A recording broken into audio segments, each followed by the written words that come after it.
বৃষ্টির দিনে বড়লোকরা যা করে। বেটা, ইয়েস মম।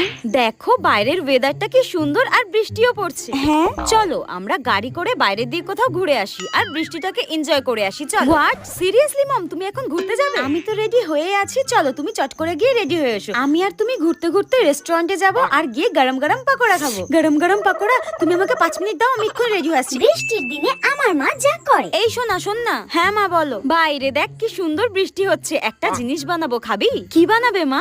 খিচুড়ি আর ডিম ভাজবো, খাবি? হ্যাঁ, খিচুড়ি আর ডিম ভাজা? আমি খাবো না খিচুড়ি আর ডিম ভাজা। মা শোনো না, এই বৃষ্টির সময়ে না গরম গরম পকোড়া বানাও না, মাংসের পকোড়া। পকোড়া খাবে? কি মজা একেবারে। আমি আর তোর বাবা খিচুড়ি খাবো, তুই যদি খাস তো খা, নইলে নিজে রান্না নিজে করে নে। এই শোন, আমি এখান থেকে দড়ি টাঙিয়ে দিচ্ছি, তুই আমার সমস্ত ভেজা জামা কাপড়গুলো মেলা দিবি। সবার মা কি সুন্দর বৃষ্টির দিনে পকোড়া ভাজে, তুই গেলি এখান থেকে। ভালো লাগে না।